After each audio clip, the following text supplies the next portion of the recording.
So then it came time for my wife to have the baby, and we had a little baby girl, and she was so beautiful.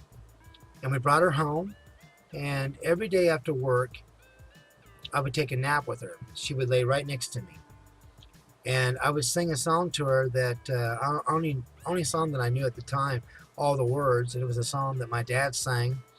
Uh, it was by It's an old song by Johnny Horton called "All for Love of a Girl." Anyway, the song goes like this. Well, today I'm so weary.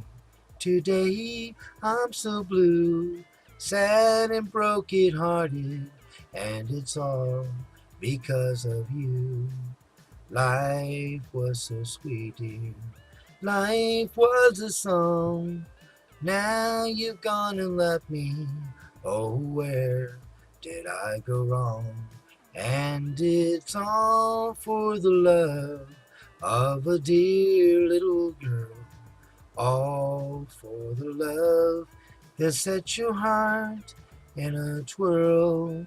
I'm a man who gave his life. Anyway, that's how the song goes. So I would sing that to her and she would go to sleep. And so 2 weeks went by. Every day, she was growing and was so precious. Anyway, I laid down and took a nap with her like I usually do. But when I woke up, I felt like something was wrong. And when I looked at her, she wasn't, even when she would sleep, she'd kind of move around and she wasn't. And so then I tried to move her, and I said, like, wake up, Carrie. And she didn't wake up. And I'm going like, Carrie, wake up. A little louder. And still nothing. And then I put my hands on both sides of the beds and I, said, Carrie, wake up, like that. And then I got my wife's attention, she comes in there and all that. And she sees something's wrong too. We don't know what it is, but she picks her up and she goes like, Carrie, wake up, and she's not waking up. So we call an ambulance and they come and get her, take her to the hospital. And they do a test on her and find out that there's a brain tumor inside her head. And so they decided to do surgery, emergency surgery, and they they took her in a helicopter to a well-known, I can't remember now what it's called so long ago, a hospital for children. I think it was in St. Francis or something like that, Missouri. But anyway, so they took her in a helicopter, and like my heart just dropped. We were both crying. We couldn't understand what was going on. And seeing her leaving the helicopter was so hard. So we all went to the hospital. They had already got her in surgery and stuff, and we were waiting, and then they got her out of surgery, and they said that they got all the tumor out of there, but there was swelling on her brain. And if they couldn't get the swelling under control, then there was a good chance that she was going to be brain dead. And that's exactly what happened. She became, she was brain dead. So we were like, didn't know what to think. They came in there and said, like, we can keep her on these machines forever and she'll grow up and all that, but she'll never come out of this. And can you guys really afford her to be on the machine and stuff? And we couldn't, but we didn't want her to be off of it either. It was like stuck in between.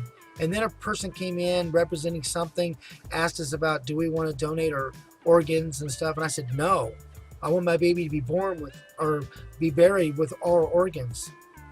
And so did my wife. So I always felt insulted. But I understand now, that they only have so much time, then the organs are no good. But when you're grieving and you're confused about what to do and you're trying to decide, and a person comes in and asks you that, it just adds to it extremely. So anyway, we decided to take her off the machine, and they asked if we wanted to be with her and hold her until she passed away. And my wife said, no, I can't do it. And I said I wanted to. They gave me a scope so I can listen to her heartbeat. And she'd still move her mouth like she was still okay, like she was just going to wake up. But she never did. And so I sat there and I held her, and I sang that song to her one last time. And I realized that the words fit the situation perfectly. It was ironic as I was singing. And then her heart stopped. And they took pictures because we didn't get to take pictures like you normally do. So they asked if we wanted pictures. We got one picture apiece, me holding Carrie and my wife. And she came in after she had already passed, and she held her. She had finally got the courage to come in there and do that. And so we both hold her for a while, and then they took her.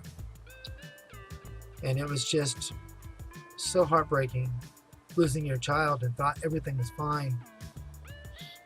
I'll never forget that, ever.